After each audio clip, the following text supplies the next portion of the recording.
Alright, so I wanted to do a little video just because I was curious before I purchased this car, so I thought I would make a video to help anyone else thinking about purchasing a 2016 Toyota Prius to know what these center gauges all do. So this is the screen I like here, and basically we'll go through from left to right.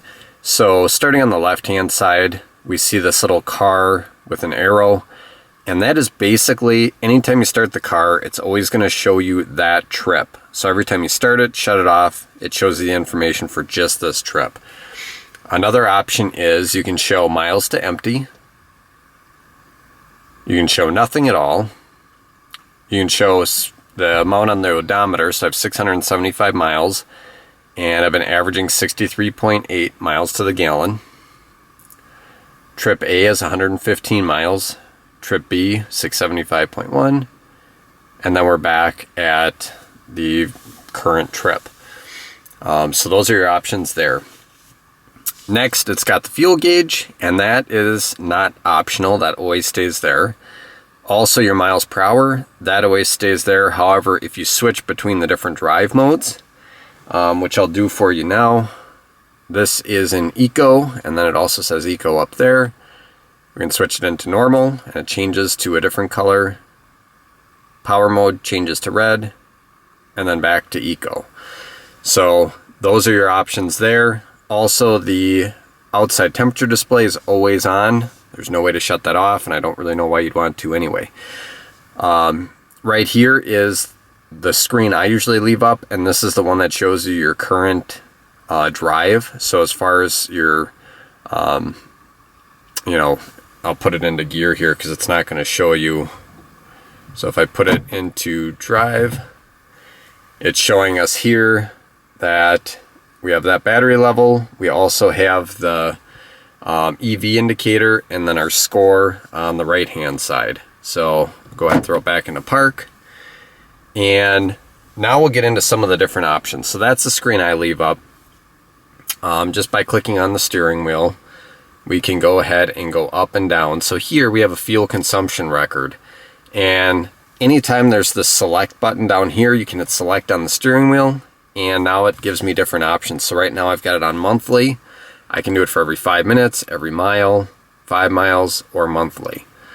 And that's also indicating I can go back. So I go back. Now, if I want to cycle up into a different menu, I can show the drive indicator up here as well. So this will show where the power is coming from and the battery life, which is kind of neat. If I go up again, I get an eco diary for each day. So again, you hit the select button and you're into the information, and you can go through and cycle through all of your mileage from every day since I've owned it. And you can go monthly and daily. So that is, I think, pretty cool. So today I've been getting 66 miles to the gallon, which is pretty good. All right, we'll go back up another one. This screen I think is pretty cool. So this will show you your fuel cost for either each month, and if we hit select, it'll do it for each trip. So for trip A, I put 115 miles on that, and so far the cost to me is $3.68. If I go monthly, so far I've spent $8.69 this month. So it's kind of neat, if you're taking a road trip somewhere and you want to see what it costs you, that's kind of a cool screen to have going. This is a drive monitor, so right here, it's going to show you how much time. So it says 5 minutes we've been sitting here, we haven't moved.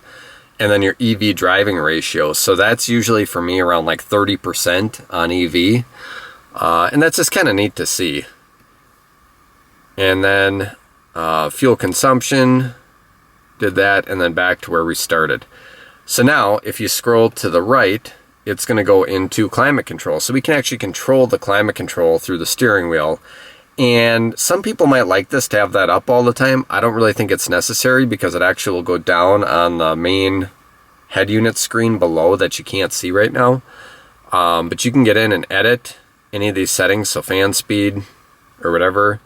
If I scroll up, it's going to also give me the option if I want to turn off or on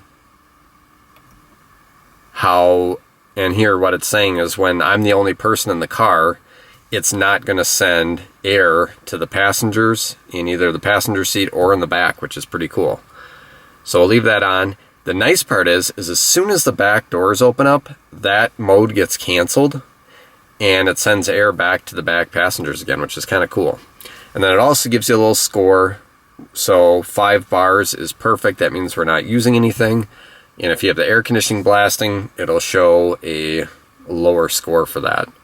So go ahead and go over to another menu.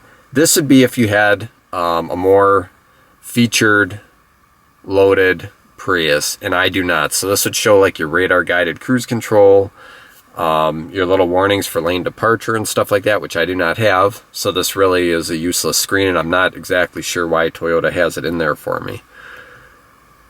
I have no messages. If you had something like a low tire or oil change due, whatever, it would appear here, and I've got nothing. And vehicle settings. So this is where you change your clock, reset to 0, meter customization. This is kind of cool, so you can do a split. Right now I have it on simple, but if you put it on split, it'll always keep the battery over here, which is kind of cool, because then if you want to leave the climate control up or whatever, you can do that.